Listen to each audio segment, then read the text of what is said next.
ਪਰੇਸ਼ਾਨ ਹੋਏ ਐ। ਨਾਸ਼ਤਾ ਨਹੀਂ ਸਮਝ ਲੱਗ ਰਹੀ ਤੈਨੂੰ ਵੀ ਸਰਦੀਆਂ ਦੇ ਵਿੱਚ ਕਿਹੜਾ ਨਾਸ਼ਤਾ ਕੀਤਾ ਜਾਏ ਜਿਹੜਾ ਚੱਸ ਦੇ ਦੇਵੇ ਇੱਕ ਵਾਰੀ।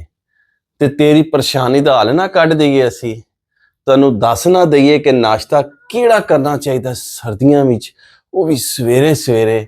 ਹੈ ਮੇਰਾ ਦਿਲ ਹੈ ਤੈਨੂੰ ਦੱਸ ਦਈਏ, ਬੜਾ ਹੀ ਪਰੇਸ਼ਾਨ ਹੋਏ ਆ ਤੂੰ। ਆ ਜਾ ਫਿਰ ਤੈਨੂੰ ਦੱਸੀਏ ਕਿ ਸਰਦੀਆਂ ਦਾ ਬਿਹਤਰੀਨ ਔਰ ਚੱਸ ਦੇਣੇ ਵਾਲਾ ਨਾਸ਼ਤਾ ਜਿਹੜਾ ਨਾ ਉਹ ਕੀ ਹੋਣਾ ਚਾਹੀਦਾ ਹੈ।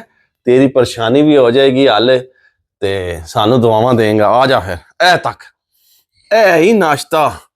ਇਹ ਤੱਕ ਮੂਲੀ ਵਾਲੇ ਪਰਾਠੇ, ਓਏ ਹੋਏ ਹੋਏ ਹੋਏ ਹੋਏ ਯਮੀ ਜੀ। ਇਹ ਤੱਕ ਮਿਰਚਾਂ ਦਾ ਤੜਕਾ ਲੱਗੇ ਆ ਵਿੱਚ, ਓਏ ਹੋਏ ਹੋਏ ਹੋਏ, ਨਾਲ ਅੰਡੇ ਤੇ ਨਾਲ ਦੁੱਧ ਪੱਤੀਆਂ ਬਿਹਤਰੀਨ ਜੀਆਂ।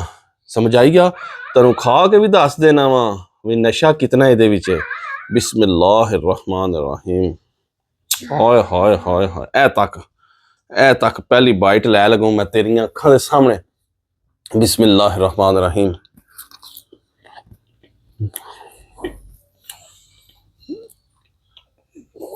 ਓਏ ਮੈਂ ਚਬਾਣ ਲੱਗਿਆ ਤੇ ਤੈਨੂੰ ਚਸਪੀ ਆਉਂਦੀ ਹੈ ਮੈਨੂੰ ਲੱਗਦਾ।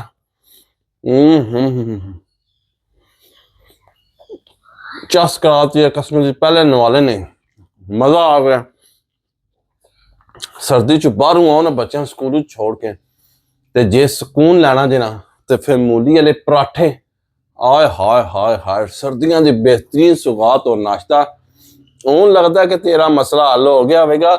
ਜੇ ਹੱਲ ਹੋ ਗਈ ਤੇ ਮੂਲੀ ਵਾਲੇ ਪਰਾਠੇ ਬਣਾ ਤੇ ਖਾ ਤੇ ਇੰਜੋਏ ਕਰ, ਤੇ ਵੀਡੀਓ ਨੂੰ ਵਾਇਰਲ ਔਰ ਸ਼ੇਅਰ ਔਰ ਪੋਸਟ ਵੀ ਕਰੀ। ਸਮਝ ਲੱਗ ਗਈ ਹੈ ਨਾ? ਲਵ ਯੂ ਹੋ ਗਿਆ।